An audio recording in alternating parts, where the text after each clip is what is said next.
Okay guys, so I want to talk to you a little bit about some of the screens that I set up first thing when it comes time to get a new boat and get it put together. And I do this every year, but one of the most important things is to get some screens set up how you want them so that once you're on the water, you're not trying to set stuff up in a hurry. So the first screen that I will set up is called my driving screen. My driving screen is this. It's got a giant map. I changed my splits so that I have my splits set up how I want right here. I can do that by, I can come over here and I can edit the splits right there, and I can move this wherever I want. I put this split about right there, and then the reason being is this: I want a big map so that I can see what's going on as far as driving around. So if I change my chart options, I come over here. If I want a traditional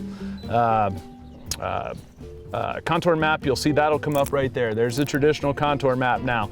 But I want to be able to see what's going on here in a big picture for driving the boat around. That's for driving at speed. I still want to know, I want to know what my speed, my water temp, and my depth are. Those are called overlay data. So I would go here, I would say that I want to edit the overlay data, and let's say I want to make this one with bigger. I can say I can change that. I can change whatever, add whatever I want. I can configure it right here. I can say that I want it in bigger letters, and then I'll get a bigger size. But the bottom line is I set up all of my overlay data how I want it just by touch screening right here, and I get them set. And my driving screen is important because I want to be able to see my depth. I think that's important as well, so I make this my active side. I want to be able to see my depth when I'm running the boat, and I want to be able to see as much as I can about my map because I'm driving at speed. The other one I have on here is time. I don't have time on most of my screens, but the reason that I discard my changes here. The reason I have time right here is in a lot of cases I want to know how long it takes me to get somewhere or get back from somewhere. If you're a tournament guy, that's an important one to have right there. The other thing is it just keeps track of the day as far as that goes. So the next screen that I'm always going to have set up, I'll go back to my pages, and this is what I call my seek and destroy screen. This is my screen that's going to show me the maximum amount of information that I need. So in other words, traditional 2D down scan, which is reading right here under the through-hole transducer. Then you've got down scan in the 855 kilohertz, or 800 kilohertz I should say, that's going to read off the structure scan transducer in the back. I've got side imaging right here, which makes no sense because the boat's sitting still right now, but I have side imaging right here, which I can adjust to shoot out to the sides of the boat. And then of course the map again right here, so I can keep track of my waypoints or whatever. Any one of these screens that I want to adjust, I just touch that one, make it the active screen. Now I can zoom out or whatever I want to do, change my source or my contrast or my color palettes or whatever I want to do from there. This is my seek and destroy screen. It provides the maximum amount of data to me all the time. I always have my water temperature. I always have my speed over ground, so I know how fast I'm fishing. I always have my depths. Those things are always key things that are on all of my screens. If I go back from there, now I've got a screen that's more for just straight looking right under the boat. So I've got a big map right here. If I may have got a series of waypoints or something like that. Again, I still have my depth and my speed over ground, same as I always do. And this is just giving me two different deals. Now somebody's gonna say, why are these different depths? Well, one of them's reading from about right here on a through-hole transducer right in the center of the back deck. This one is reading from underneath the step in the hull, which is farther back by the motor. Since the boat is backed into a shallow spot, as you can see right in here, obviously the back of the boat's in shallower water than the front of the boat. Interestingly enough, on any of these, I can change my source on these, and I can make it read from that trolling motor up there, or I could make it read from back here as well. So that's a key thing because you need to know where your transducer is at to know what you're looking at on the bottom. Another really important one to look at is going to be the frequency. If I change my frequency right here, I have all these different options.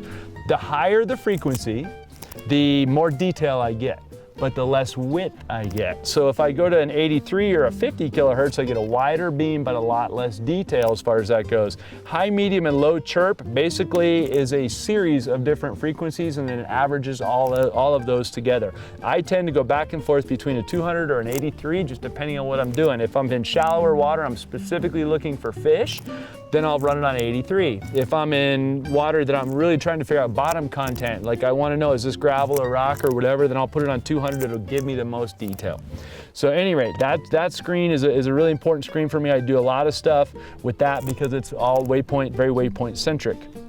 this screen right here, and I've got my view set backwards here, so I'm going to change my view on that one. I'm going to come over here, make this one the active screen, change my view on that one so that I'm looking out both sides of the boat. I've got 3D side imaging right here. I've got down imaging here and a traditional sonar. If I don't have any waypoints, I'm not worried about the map. I'm just searching out somewhere. This gives me the biggest possible sonar picture to look at. And I can just looking at sonar, I have no GPS. I can still mark a waypoint. Let's say that I see something that I really like and I go, oh, it's right here. So I make that my active screen. I can still mark a waypoint. Okay, and it will show up on my map, even though the map's not up here right now, but I can still do the same things I can do if the map was up. The map's just not there in this case. Let's say you don't want this menu right here. You can 2-finger swipe it. If I can get a hold of it here, it's now yeah, there you go. You can 2-finger swipe it and go over there. I'm trying to stay out of the way so you guys can see it. But at any rate, if I want my menu back, I can touch it, I'll get my whole menu back. Clear cursor screen, go out from there. And then from there, they get real specialized. I have a real basic screen right here, which is just a down scan screen. You notice it doesn't have all the data on it, or excuse me, just a traditional sonar screen. But what it really comes down to for me is the driving screen, the seek and destroy screen. These top 4 are the ones that I use the vast majority of the time. One of the key things about most of the modern sonar deals is that you can open this little waterproof screen and you can put a chip in right here. That chip could have maps on it that you downloaded from somewhere else. It could have your buddy's waypoints. It could have who knows what. But conversely, I can put a chip in there with nothing in it and I can log sonar data in there, which is a really important thing. And if I want to do that, then I can go down here and I can go to my files and then I can get all of that data right here. I can transfer my data back and forth. You know, I can see what's on my memory card. You can see all my different maps that are on my memory card right here. You can see the ones that say Dan on them. That's because Dan Swanson, who's going to join us momentarily, is much smarter than me and he made those maps. But at any rate, so that's kind of how that whole system works.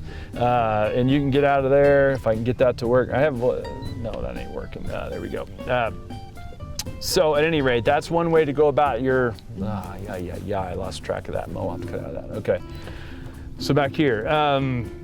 A couple of other key things, trails. A lot of times I'll use trails, and so I'll go to my trail, I'll start a new trail. The reason I'll start a new trail and I don't keep all my old trails is I want to know where the boat has been over the course of the day. Let's say that we fished a certain piece of structure and I was at such and such depth range. Well, if I have a trail, then I can look and say, well, I'm going to go through there 10 feet deeper or whatever the case might be. So I'll record a trail. Here you can display the trail or not. I've got it recording, but it's not displaying. If I turn that to on, it will show up on my screen.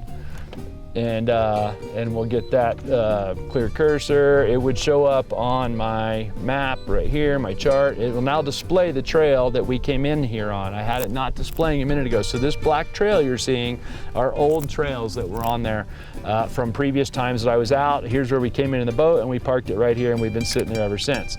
I can zoom in and you'll see that the GPS thinks we're moving around ever so slightly. Well, we're basically sitting right here in one spot. So that's a key part of the thing to use as well.